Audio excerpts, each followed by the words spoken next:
What's happening, good eggs? It is Alex McCarthy's Wrestling Daily once again, right here on WrestleTalk. As you can see, Louis Dangor is not by my right-hand side. It's a much more handsome American version. SP3, how are you, brother? I'm doing well, man. I'm doing well. It's Wednesday. I'm here to talk a little bit of news, here to debate, trying to improve my record to 3-0. And one. 3-0 and one. 3-0-1. I forgot about the Okada Omega draw that we had at Dominion. But yes, we're trying to improve my record today. So hello, everyone out there. Let's have some fun. Yeah, as you guys will have noticed, we have started a little bit earlier tonight, only really based on the premise that I will have to bolt about 5 minutes before the end because I will be heading to Quizzlemania 23. It is myself and Louis Dangor, the resident co-host here, taking on the various aspects of WrestleTalk. So you've got the podcast, you've got the website, you've got the YouTube, you've got it all going on. And then you've got us, little old Wrestling Daily, in our infancy, SP3, making the big leagues. I'm sure we will give a good account of ourselves tonight. I'm only worried about Tempest. I can't lie.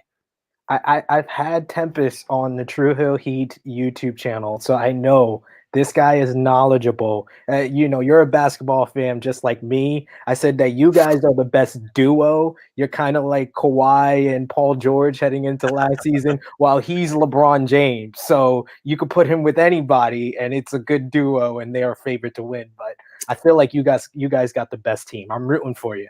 Yeah, I agree. I feel like as a tandem, me and Louis are strong, but Tempest is formidable. Like he straight up like crushed the show that he won. Like Sean Ross Sapp was on that show, by the way, and he's very good at this normally. So anyone who is joining us tonight, please make sure that you do indeed follow us over to Parts Fun Known for Quizzlemania at 9 p.m. I always like to take care of business before we get going here. So please do bring in your Ultra Chats because we've got SP3 and I who love to debate, and it's a democracy right here on Wrestling Daily. We'll give you our feedback and opinions, and we love to hear yours too. It's an open forum. That's what I like to think of it as, SP3. Everyone is welcome to drop an opinion in. Make sure you get your Ultra Chats to us. How do you do that? It says it right at the bottom. Send in your messages and your questions at WrestleTalk.com/our home Wrestle2. Once you do that, you can give your message and whatever donation amount you want to give, we will read out your message on the show and we'll go from there, man. 9 times out of 10, it spawns off into a great debate. So please get them in. It's my favorite part of the show. And while you're here, obviously, as well, Wrestle2, I just said it in the title, they are our home. Please like, share, subscribe, all of that great stuff. Make sure that you are giving Wrestle2 some love, as it is the home of Wrestling Daily. SP3, man, no wrestling last night apart from Dark, of course. And what we're learning out of AEW, if it kind of segues into our first bit of news, Will Hobbs is not quite Will Hobbs any longer. Yes, he's going by a new moniker now that he's got his heel turn at the end of AEW Dynamite last week, and he's being known as Powerhouse Hobbs. Did I think this is like they're Stone Cold? Maybe. I mean, Will Hobbs has a lot of potential, and I think it was the right move to put him with Taz, because I don't know about him vocalizing, being a great communicator yet, and I feel like Taz has been a revelation as one of the best promos of the year, honestly. I think before Eddie Kingston went on a path of destruction, becoming the best talker in the business, I think Taz was kind of neck and neck with guys like MJF and Jon Moxley for his way that he really built up that feud between Brian Cage and Jon Moxley in the summer. He was putting on great promos and kind of revitalizing the manager role in AEW. So I think that putting him with Powerhouse Hobbs is a good move. I'm not necessarily 100% sold on this name, though.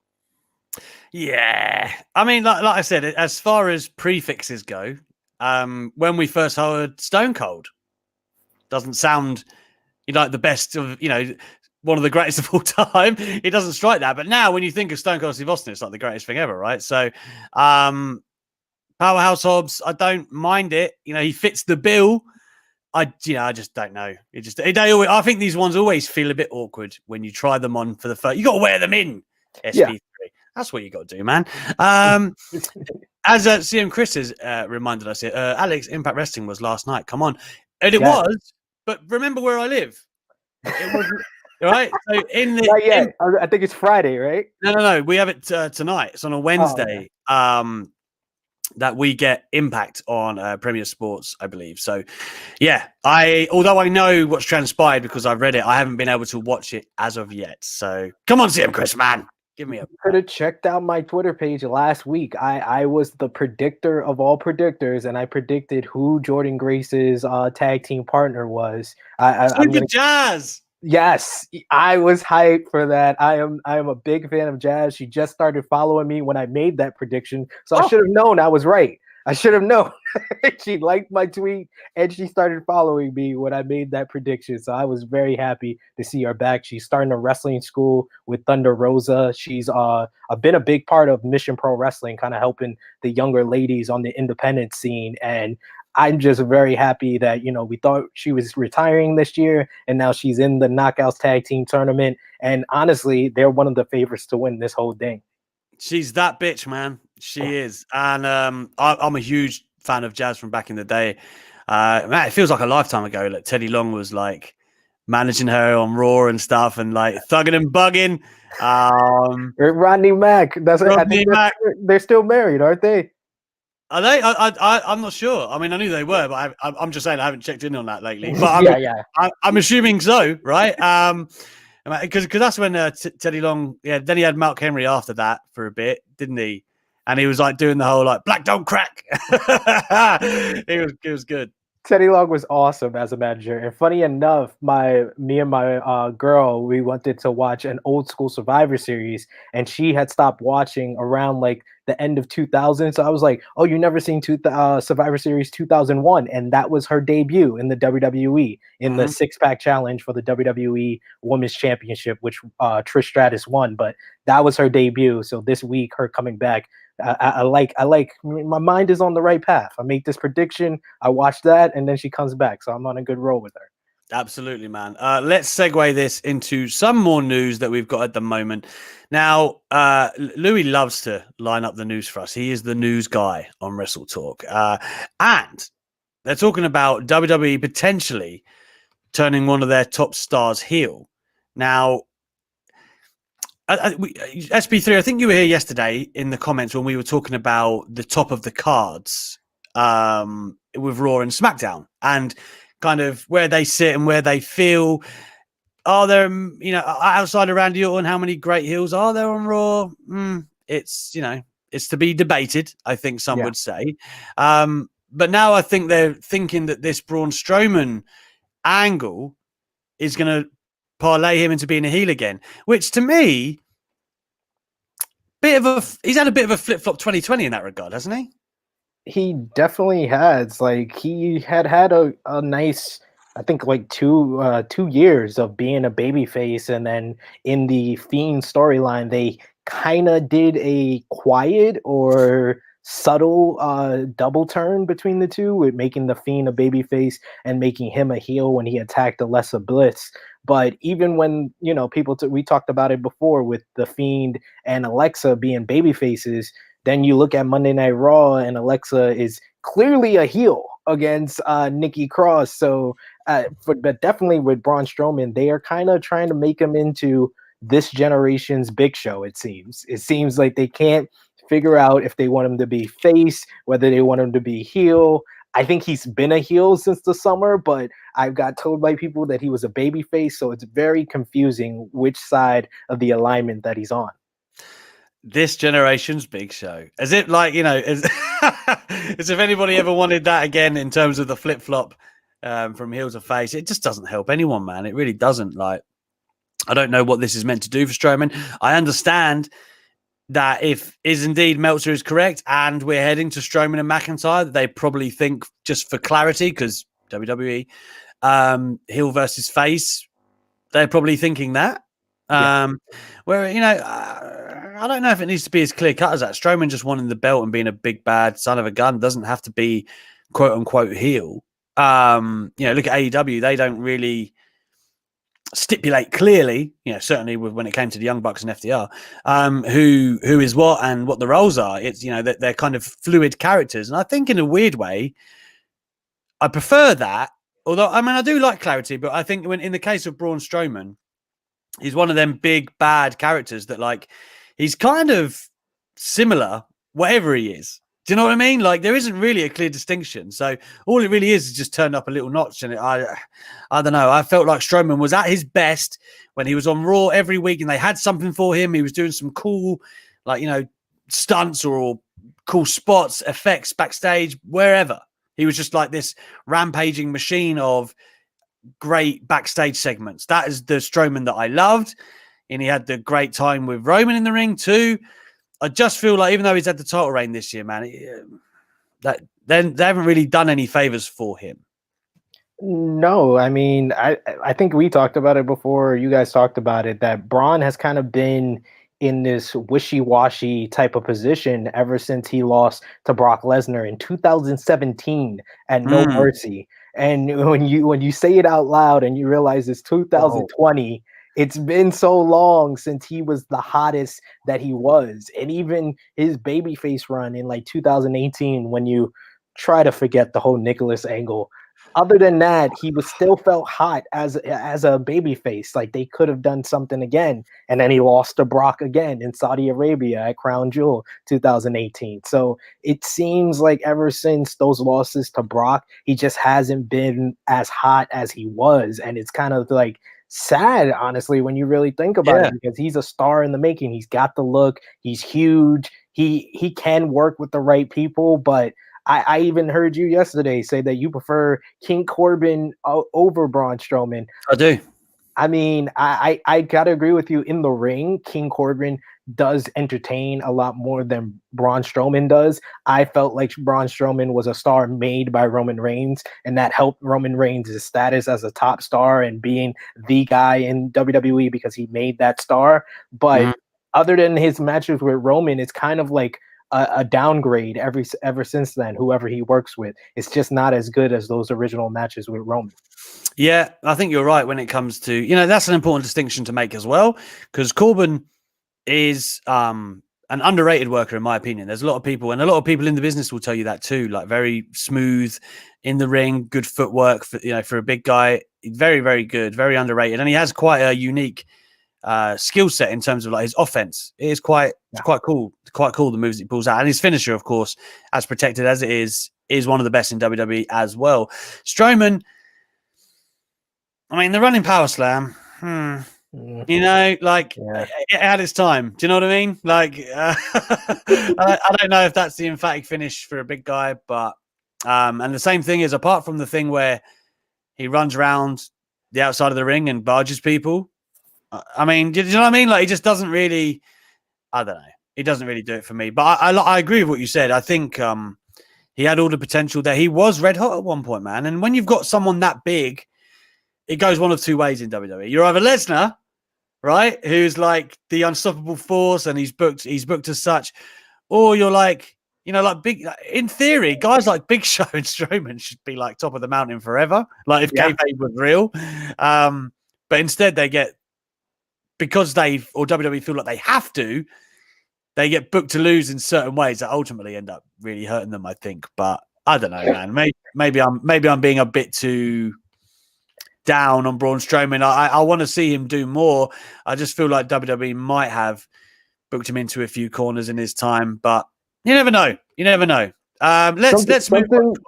One thing, something you do have to account for, he's a guy that's been hurt by having no crowd. He's a guy that really relied on that crowd reaction, whether positive or negative. And I think that we are seeing that effect for how we view him now. Yeah, that's true. Like I said, it could all... I think it might help him, and someone said this earlier, if he actually worked with somebody in a program, not just him going from rivalry to rivalry, maybe him have an ally and a tag partner, a real one, and actually develop a real story of him, because I actually did enjoy the story with the Fiend. I know a lot of people were kind of flat on it, but I liked it. I like my world title matches to have stories, and to not just be like, this is who's challenging them on this pay-per-view. Like, as much as I love Bayley, like a lot of her reign this year was just like, okay, and here's Nikki Cross again to move her along because we're not at Sasha yet. I don't like that. You know what I mean? I want to see programs. I don't want to see you buying time to get me to the program you really want to get me to. That kind of bothers me about wrestling sometimes, where you can just know the person challenging is not going to win. And it's like, oh man, like just, it's hard for me to want to be real invested here. But anyway, man, I digress, SP3, because we've got some ultra chats in the chamber. CM Chris. Hello, Alex and SP3. Hi. What a laugh the phenomenal Wii one AJ Swoggle versus Ethan Page was on Impact last night. It made me smile, laugh. While things haven't been great with the lockdown, still going on. Elite good egg. Hashtag take care of yourself. CM Chris, we couldn't agree more, brother. Take care of yourself. And more, as you just said, man, I've only seen the clips that were on Twitter of it, but I thought it was hilarious. We nominal one. AJ Swoggle. I laughed a bit at it. The best part was him calling Ethan Page by his shoot name, Julian, as he's punching him shoot style. It would have been better if he was going like, frick, I'm going to frick you to death, frick, like textbook AJ Styles. I love the idea that AJ signed off on this and like told the Good Brothers, yeah, go on, do it. I think it's great. But yeah, Swoggle has actually been doing some, because he was working with, I want to say Brian Myers. Like, that's not his name. Is that his name? Yeah. I always get confused. You know what I mean? So many names, iterations. So yeah, he's actually been doing some pretty entertaining stuff as of late, but nothing better than the Wii nominal one. It was great hearing that theme again. The AJ, I put it up there. That AJ Styles TNA Impact theme is up there with any theme he's ever had. To be fair, like for a split second, they probably had some people. Like, because it was just like, well, what are they going to do then? You know what I mean? Because Carl Anderson introduced it so well. I thought, oh, who knows? But alas, it wasn't a Christian Cage moment. Matty Scott, hello, brother. Hey, SP3. Hey, Alex. Good luck in Quizzlemania. You and Louie will walk it. I don't know about that, Matty, but I do appreciate you. SP3, yesterday, we were talking about commentators and ring announcers. So my question is, who is on your Mount Rushmore of ring announcers and commentators? So I'm assuming SP3, he's given you two Mount Rushmores to make here, because I'd imagine that'd be hard and nonsensical to make it into one. So give me your top four of each. Ring announcers, I gotta have the Fink. It took y'all too long to say the Fink yesterday to me. I said it. I know you finally said it, but y'all went through too many names, and I know Louis is young, but it was just it was like, come on, just say the Fink. Come on. The Fink is the GOAT, in my opinion. Fink, Lillian Garcia, because she just gave us something different. She was the first female to do it. I'm a fan. I'm a fan of Justin Roberts. Yeah, Moxley. Legit thought my car was starting. It's like revving the engine. I love it every single time. Justin Roberts is up there, and Tony Chimmel for ring announcers. So that's my four. Commentators, I'm gonna give y'all another little spoiler to tell y'all about my shoot life. My girl is actually related to this person. This is our uncle. So if she watches this back, she's gonna be mad if I don't say his name. Gorilla Monsoon. Really? Yes. That's a hell of a name drop. Yes. Hang on. And she works at WWE. Like, it's all starting to unfold. It really is. Yes. Gorilla Monsoon. Bobby the Brain Heenan. Yeah. JR. Yeah. And my final shout, I really am I'm a New Japan fan, so I'm a really big fan. Kevin Kelly. No, not Kevin Kelly, actually. No? Don Callis. Okay. Don Callis, I said this before, but the best like correlation between a commentator and a wrestler, I go Heenan Flair, JR Stone Cold, Don Callis, Kenny Omega. Those are like the correlations between commentator and how much they gush over their wrestler. Those are the best in my opinion. So I put John Callis on my Mount Rushmore. Man, that's really hard for me to like. I like the logic you've applied. Like, I'm not going to put him on the Mount Rushmore, but one of my favorites is Mauro. I know that he divides people, but Mauro Ranallo is somebody, and I think that's just the style of commentary that I like, that passion and energy that I really feel that helps the broadcast. And to me, that's why JR's number one. Prime JR, I don't think anyone can actually touch. I know he would go on and say, you know, Lance Russell or, you know, whoever else, like that he's got his own that he would say. Gordon Soley. Yeah, he would say Gordon Soley. Yeah. I think it's JR. Who's your number one? That's what I'm asking, basically. Number one, that's the voice I grew up on. And like I said, I watched Survivor Series 2001. His call of like being so ecstatic that WWF won the main event, like, and just bragging about it in Paul Heyman's face. That's another one that we could debate. Best commentary teams, because Heyman and JR were gold because they just JR hated it. They just bickered the whole time. It was amazing. When they won, I loved it. JR was like, "You're out of a job." He's like, "You're out of a job, Paul," and he was like going crazy at him. It was amazing. It was awesome. I loved every single second of it because even from the beginning, Heyman's like, "Oh, welcome to the final night of the WWF." So, it was awesome. Yeah, I enjoyed that era though. Like, I feel like the color commentators these days, even when they're heel, like, are still kind of working hard to get stories over and stuff. But like back in the day, I used to love. Well, I hated it when I was a kid, but retrospectively, it's amazing how like King was so pro anything that a heel did, like super pro, and to the point where it would grate you. So like, you know, King and JR is probably like the GOAT team in my mind, just because I attach them to so many memories. I don't know if that's a fair assessment. I'm just saying for me personally. But yeah, it's a great topic, Matty. Thank you very much for bringing that to us. Bo Hill, of course. How you doing, my friend? Egg Benedict right there. You are starting your own promotion. That's a slippery slope. Okay. You get one male or tag team and female from AEW, NXT, and WWE to start your roster. Who do you choose? Oh my God, we could be all. This is the show, isn't it? Like this, we're gonna have time for nothing else. You get one male or tag team and female from AEW, NXT, and WWE to start your roster. So essentially, we got 6, right? So we get a male, a female. 6. So we got 6 to choose between 3 promotions to start our promotion. Okay. God. There's oh God, there are so many different ways you could approach this. Like, well, you know, I'd get Brock Lesnar because people would know you are straight away. Do you know what I mean? Like, is the criteria that we're going to pick the best wrestlers? That's tough. It's very tough. Go on, I'll let you pick first. Female, it's tough. But if I'm starting a promotion, I need star power. I feel like this is the biggest star right now in the female wrestling and women's wrestling. I'm going with Sasha Banks. I would take Banks. I was about to say that. That'd be my first female off the board as well. I mean, just to let everyone know, I've set my stall out. I'm looking for talent, someone who's going to put on great matches, and like who comes across as a superstar and has that star power. That is, but it has to have all of it to me. You know, so if I need to pluck from AEW,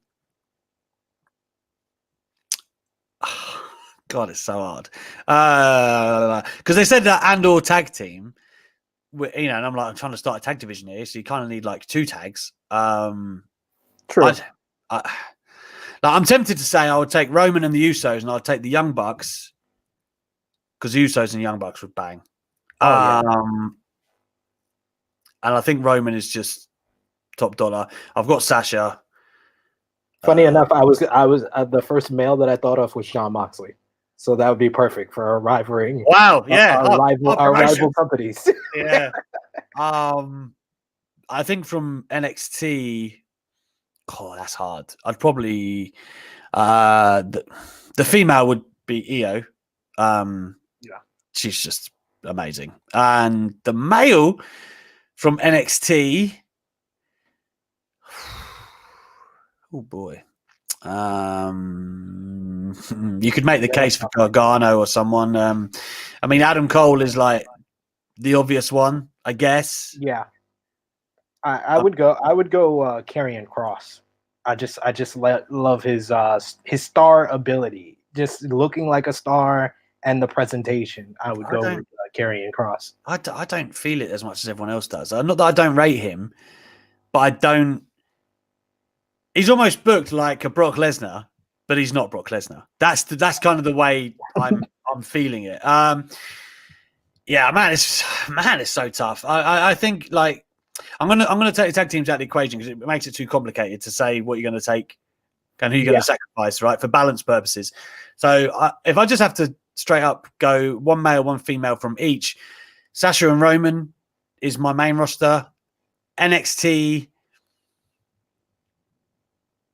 is EO. I almost don't want to say Adam Cole just because it's like too easy.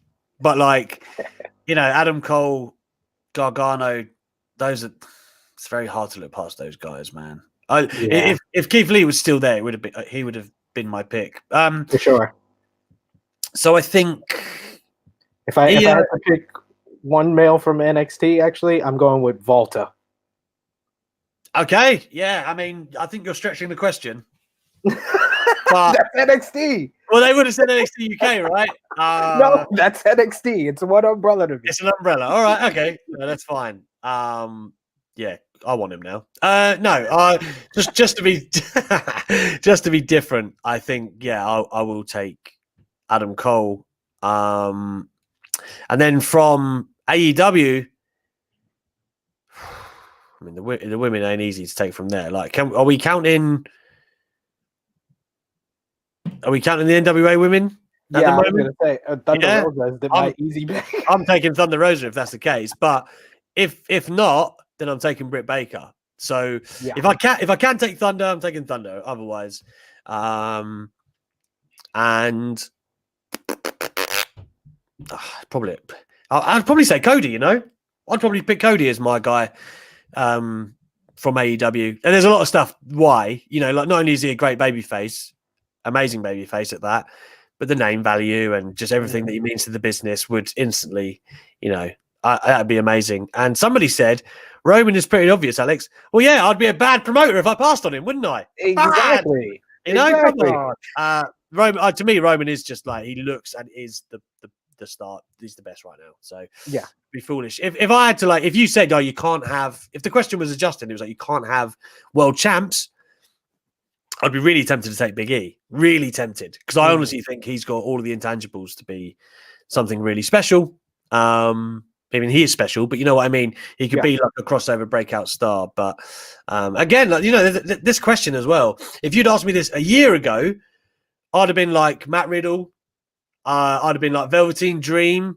Yeah. I'd have been like Velveteen Dream. I've said this before. He's someone that I have said before. I believe I tweeted it maybe like 18 months ago. If someone asked me tomorrow, like who could be the next mainstream breakout star, like that could reach insane levels, I honestly thought it was him. He had all of the intangible stuff, like amazing in the ring too, charisma for days. It just turns out he's not a great bloke, and that's really putting it lightly. We can't really delve into that, but I don't feel the way I did for him anymore, and he's just gone in pretty much everyone's estimation anyway. So shows you how quickly things can turn.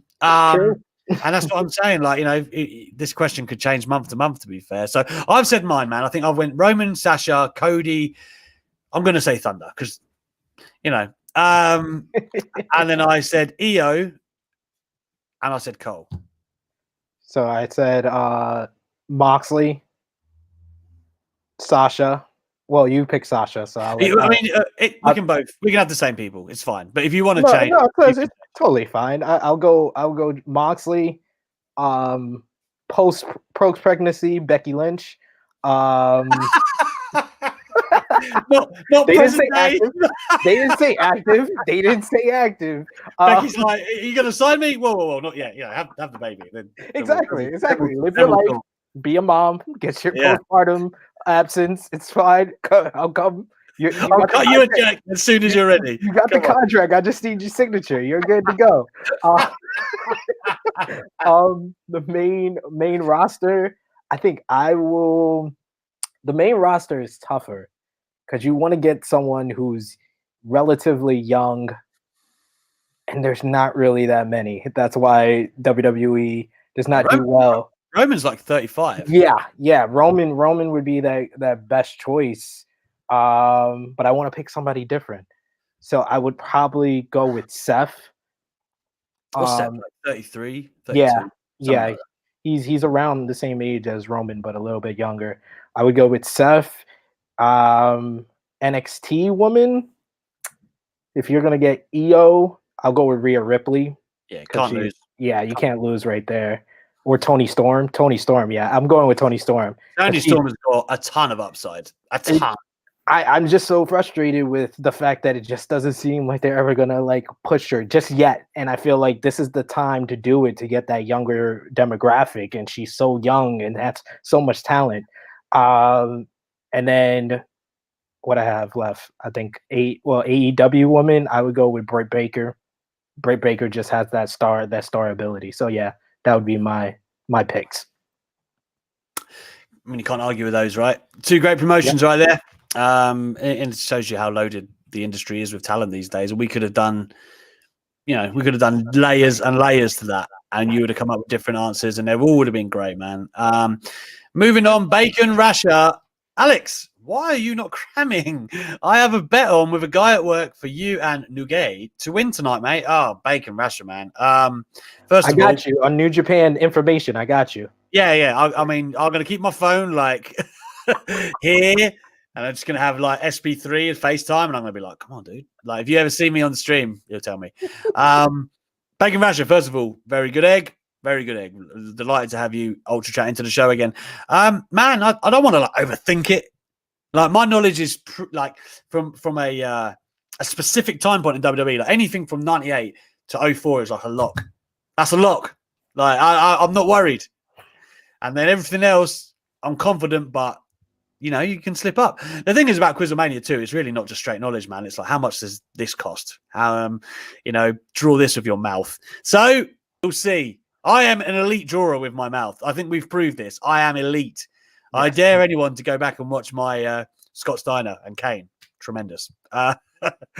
Unfortunately, the rest of me was terrible. Tyler Woodward, how you doing, man? Hey, brother. I have a hot take coming to you guys soon. Oh, he's teasing us, SP3. He's teasing us. But my hot take tonight is John Morrison. This man is a great worker and in the best shape of his career. But since his return to WWE, have put him in a tag team with The Miz, and he is now lost in the shuffle. Push John, for F's sake. And I mean, I think we had something similar to this the other day, and I wholeheartedly concur. John Morrison, he is one of my favorite people to watch in the ring. I've grouped him in with RVD, those unique, unorthodox performers that I just love to watch, because it's not going to be your standard match, chin lock, headlock, hold, whatever. These guys are going to bring you something different every time. Their creativity kind of overflows in the ring. That's what I love. When he came back, I had high hopes, of course. He's still got the talent. He showed that very early on. He can still go. Ultimately, I mean, you have to. I'm trying not to bury him as I say it. Do you know what I mean? But ultimately, you have to figure out what. And this is what I always try to do, and we talked about this before. You have to look at it through WWE's lens, and they're just bringing him back as a good hand. I think that's what I think. They didn't look at him and go, "Man, we need to scoop him up," and then he's going to beat this guy and go on WrestleMania. And John Morrison probably wants that WrestleMania, and I know he does, in fact, because he told me in an interview he wants that world title, that WrestleMania main event. I mean, who doesn't, right? But the same way, do you remember when RVD came back and then he's feuding with Del Rio for the world title, but he's not going to get it, and we knew he wasn't going to get it, but we all wanted him to get it, because there's a hardcore fan base that love these people. And WWE kind of know that, and there's room to utilize them, but I don't think they have ambitions of making them centerpieces. I hope that Morrison performs to an undeniable level, which I felt he did in that ladder match, by the way, at WrestleMania, to force them, and when the crowds are back, they have to hear them. I just don't think WWE see him that way, which is a real shame, SP3. No, yeah. I mean, sadly, I had high hopes for him coming back, and it just doesn't seem like that's what they see for him. It was more about him coming back to give Miz a fresh coat of paint, because Miz had kind of gotten to this stagnant role of always being the mid-card champion. Whether he was on Raw or SmackDown, he was just hovering around the Intercontinental Championship.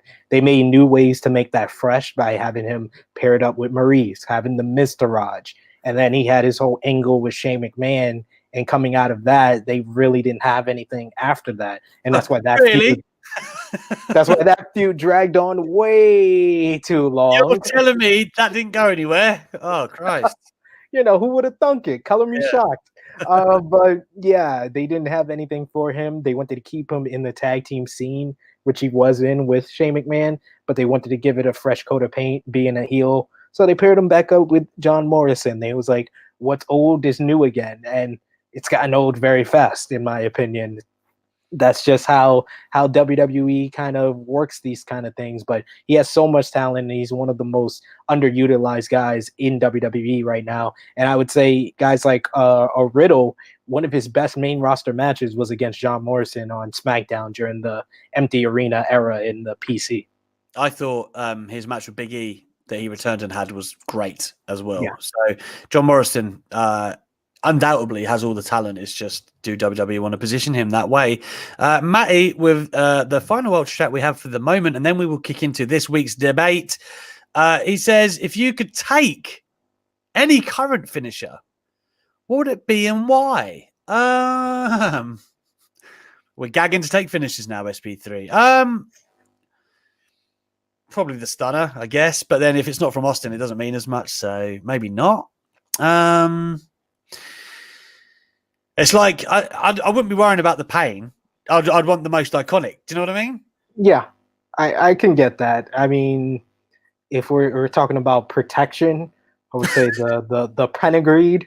The Penagreed is the most protected and iconic move, in my opinion. You know, because Triple H just had that time where he just had to hit you with the Penagreed. No matter if he just hit you with the sledgehammer, he had to finish the match. And you will get put down with the Pedigree. Don't think you won't. Exactly. So maybe that, but my favorite is not now, but early era. I was a big early era TNA fan. Petey Williams, Canadian Destroyer. Oh man, but I mean, he put it on the map, right? Like anyone who. It's funny how like almost mainstream that move has gone, but when he used to hit it in TNA, everyone was like, "Whoa!" Like it was mind blown. Minds were literally blown. Probably the young guys looking at these days are probably like, "What?" Yeah, I mean, there's a ton of like cool finishes. Like Ember Moon's Eclipse is a great finish. Fantastic. There's a lot of cool moves that are, like I said earlier, End of Days as well is very good. Jake Atlett's Rainbow DDT. It's another really good one. Unique. I used to love it, and I actually can't think of the name off the top of my head, and I'm not going to cheat. The Dakota Kai's finish, where she gets on their back and turns it into a backbreaker. Like she gets on their shoulders. The chiropractor. That is a great finish. And since she's come back, I don't think I've seen her hit it. Yeah, like, she more does the go to kick more than that move. And I feel like that move is way better. I wonder if that had anything to... I'm just purely speculating here now, which is probably like careless, but I don't know if that had anything to do with her injury or subsequently maybe she can't do it anymore. But that is a great finish where she literally hops on their shoulders and then just the fluidity of it and bang. Love that. I also love the lumbar check. That's a great finish. Oh, lumbar check is awesome. When that's sold right, that looks so good. Ricochet is a testament to that. I'm mad Ciampa doesn't use the Project Ciampa anymore. He only uses it as a transition move. yeah, exactly. We're forgetting the one-winged angel. I was gonna say that. I was like, that's the most protected right now for sure. Yeah, that and we kind of crazy to say that. End of Days is literally probably just as protected. I don't because no one has actually kicked out. They're the only two moves I can think off the top of my head that no one has kicked out of. It's pretty much true, yeah. Which is staggering in this day and age. Listen, guys, we'll keep your Ultra Chats coming. SP3 and I will get to them before the end of the show as we head into the final 20 minutes here. But the debate this week, and it was brought to us by Adam Pearson, actually, is the Attitude Era overrated? Is it remembered a bit too fondly? SP3 is going to make the case as to perhaps why that is. Yes, I feel like the Attitude Era is overrated because of how you can look back on it now. It's more about the stories, the characters, more than it is about the actual wrestling. I don't think that anyone would argue that the work rate now is much better than it was then. Of course, like I said, it's all about the stories and the character of the Attitude Era. So that is better than it is now. But I think that it's really got rose-colored glasses on, and we tend to forget all the bad that was involved in the Attitude Era. It wasn't all greatness. It wasn't all Austin and McMahon. I think Luke Owen did a great video, Is the Attitude Era Actually Good?, where he pointed out all the bad things that was involved in it. Like, I mean, just the treatment of ladies back then was just plain horrible. You had stuff like the Trish Stratus barking like a dog. Sable was just a plaything, but she was the biggest star in WWE when she didn't really have any distinguishable talent, and she was kind of treated. I'm just, that is the nicest way you could have possibly said that. Yes. I'm very nice with my criticism here. She was basically a tool in the storylines, more or less. It was all about putting down Mark Merrow more than it was about the Sable building her up. And she was at a time a strong female character, and then they completely went away from that. And then the wrestling, I just don't think the wrestling is that good to look back on. Like, I watched Over the Edge 1998, which in my eyes is one of the best Attitude Era pay-per-views. I watched it the other day with my girl, and she was just bored to death about the whole show. And I was just like, well, wait, it's all about the main event. It's all about the main event. That's all we remember from Over the Edge. Over the Edge, you will say in your mind, that was one of the best pay-per-views in my mind of the Attitude Era. But it's all about the main event. You only remember Austin versus Dude Love with Vince McMahon as the referee. With 2000, that was just the Attitude Era, if it was just the year 2000, then yes, the Attitude Era should be looked at as very fondly. I feel like 2000 is one of the greatest years ever. 1997 is also one of the greatest years ever. But when you put it in a microcosm and you add in 1998 and a lot of the bad that was in between 1998, outside of the Austin versus McMahon rivalry and DX versus the Nation. That's a very contradictory statement you've just made. What? To say, because you can't say outside of the biggest storyline or the best storyline the company's ever had. It was the top of the card. It was only about the top of the card. Like, everyone wants to say, oh, everybody had something to do, but not everything everybody had to do was good. Well, no, Val Venus was getting his cock chopped off. Of course it wasn't. Chopping my pee-pee. My pee-pee. It's not the best thing to look back on. You're not going to get spectacular work rate, and not all the characters are fleshed out. The top of the card is great. Don't get me wrong. That's what I said. It's all about the characters and the stories. So we remember that more than all the bad that was involved in it. 1999, I feel like it's the most bipolar year in WWE history. The Royal Rumble that year, I hate that pay-per-view. It's all about the I Quit. Yes, it's all about the I Quit match. The I Quit match I can watch up until the last 10 minutes because I don't like seeing someone's life almost end before my eyes and knowing that his family is watching it in the crowd crying. But the Royal Rumble itself was crap. that whole the Austin McMahon storyline, great, you had it, but it was about 10 minutes of an hour-long match where you knew no one else was going to win. I hate that pay-per-view. So if you just want to give me the I Quit match, great, but the rest of that pay-per-view, throw it in the bin somewhere. WrestleMania that year was god-awful. Outside of Austin and Rock. Again, hang on. You can't god awful it. But all right, go on. God awful. Outside of Austin and Rock, it's just god awful. There's just it's all about the main event. It's all about those top of the card characters of the Attitude Era, and it's not about everything else. All right. I feel like the argument has changed somewhat from if it's overrated or not to did everyone have something to do on the card. Like, I'm not gonna lobby that it was like the greatest time in the world for everyone.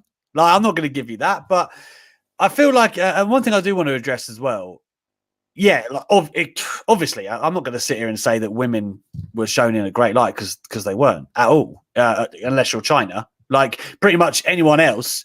But China is an example of someone who they did see was special, but everyone else was not in. They didn't even have a base to work off. It was just be eye candy or don't. That's how it felt for a long time in WWE. And like, if you can literally combine like the women of today and that action with the Attitude Era and that atmosphere and just the just golden age, like, man, that'd be great. But unfortunately, that was just the hallmark of the time. So it's not just wrestling either. That's like the world. Like, sex sold a lot more back then than it did now. So I almost feel like it's unfair to kind of go, well, you know, women weren't doing much back then. Well, yeah, but you know, they weren't decades before that either. They were sexualized highly at this point, but still, like, cards generally had never really focused on women. I just feel, for me, like, when you look at, you know, one of the main arguments you made was that the in-ring work was not great. There are countless legendary matches from the Attitude Era that we can line up there from, you know, well, Austin and Bret Hart, I would count in that, right? You know, the two of Austin and Rock, I think, are classics. TLC was born in that period. The first ever Hell in a Cell was in that period. Match that you have said is the greatest Hell in a Cell ever. May I remind you, SP3. There is a lot of innovation that you can't.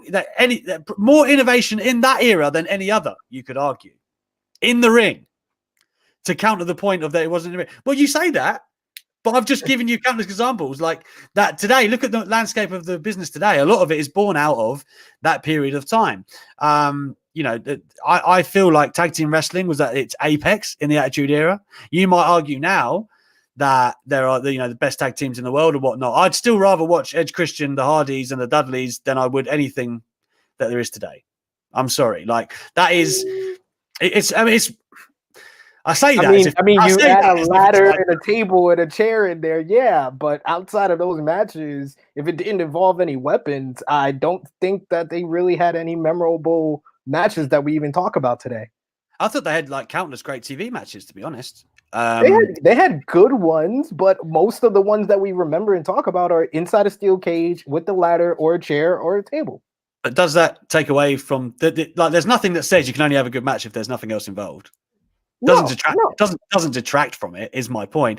And also, the Young Bucks have had a hell of a lot of ladder matches. Don't get me wrong. Yeah, I don't know. Like, mate, I'm not gonna like. That's not a hill I want to die on. But I'm just saying, like, to me, my best memory of tag team wrestling is that period of time. And I don't know, like Austin and Rock as well, and just the story that was laden into all that stuff, and the people that they managed to build. I think something has to be said for the stars that they managed to build and have at that time and project. Like, the business is always kind of dependent on who's at the top, right? Like, it just shows you right now with Roman on SmackDown and Sasha. Like, there's a reason that show has just gone in the ratings and people are suddenly interested. But I think the Attitude Era has influenced so much of what we have today. You know, even if you look at Sasha saying about Eddie Guerrero, right? Like, he was kind of like a staple of the latter half of the Attitude Era. I just feel like when you look at the top of the card, the stars that they had, the moments that they had, if you were to do like the 25 greatest moments in WWE history, and we're just talking moments like Austin coming to the ring and stunnering the crap out of the Alliance, right? that's just one that's in my head. I mean, to be fair, it's a bit lopsided because Austin's probably got 7 or 8 of them on his own, right? Like with beer bashes and Corvettes. But like, I feel like the Attitude Era was the apex of wrestling being exciting. I don't think that the in-ring product, and I guess this all depends. This is subjective, right? Because there will be people that tune in to watch pure wrestling and others that want to see stories and things unfold and be entertained. Am I going to sit here and tell you that Mae Young giving birth to a hand? Like, if that happened today, people would be going, what the hell is this? Like, why are WWE letting this happen? But for some reason, back then, it was like funny. It wasn't meant to be like a serious payoff. It was just like, Mark Henry and Mae Young have had a hand. Of course they have. Mark Henry was involved in a lot of bad ones. His pursuit of China was great. The transgender woman that he went on a date with. Yeah, Stevie. The whole China angle. Yeah, there was a lot of bad ones with Mark Henry. And even at the top of the card, there was a lot of bad ones. The higher power storyline with the god awful payoff. Even though everyone remembers, it was me, Austin. It was me. Oh yeah, but that was not the greatest payoff. Oh no, I mean, I think the Attitude Era, you talk about all them storylines though, but it was exciting TV. Whether they got it right or wrong, they had stuff flowing every single week through it. The Corporation, DX, a lot of great stables were kind of. I mean, I consider the Corporation a great stable, and not many people might, but I do. And yeah, like you said, Austin McMahon as well. This is something actually, and I'm not going to. This kind of detracts from my point. A lot of people forget this. Heading into Mania 17, the whole Deborah part of Rock and Austin was awful. Yes. And obviously, I'm a huge proponent of the Rock and Austin and anything like that. But my God, that was bad. Like, why did they do that? It was like by the time they got to Mania, they were like, man, we shouldn't have done that, didn't they? They kind of kicked it out. It was the sit down with JR where they basically just wiped that away and focused on the two guys, the two top stars going up against each other. But that was a lot of times like they were trying so hard to be creative all the time, and sometimes it wouldn't hit. It just wouldn't hit that well. And Rikishi being revealed as the man that ran down Stone Cold Steve Austin. Ah, man, it was just a lot of bad that I think people don't try to remember, and that's why people will view the Attitude Era as overrated. Of course, I grew up with it, so in my child, when I want to go back to being a child, I look at it with rose-colored glasses. But when I look back on it and actually turn it on the WWE Network, I'm just like, Over the Edge, 1998, one of my favorite pay-per-views. It's all about the main event. It doesn't matter what everything else that happened. It's all about the main event, and that's what we remember from those shows. I don't necessarily agree with that. I think there's a lot of shows that did have strong cards, like particularly 2000, 2001. I know you're. That's what I said. 2000. I will not argue with you. That is one of the greatest years in WWE history. Yeah, absolutely. I mean, I normally I'll say. I think you've beat me away. I refuse to kind of concede this one. I feel like the Attitude Era, if I look at it, like I can still put the network on now and far more enjoy an episode of Raw than I do today. You'd enjoy today's product, or is there a different era that you would put above it? And I think that's probably the crucial crux to the argument, because if there isn't, then how can it be overrated if it is the greatest? When it comes to WWE, of course, I would say Raw is better in the Attitude Era than it is now. But in the WWE spectrum, I can go back and watch Ruthless Aggression Era, and I like that, and like the whole cards of the pay-per-views, and even the Raw and SmackDown, the first brand split.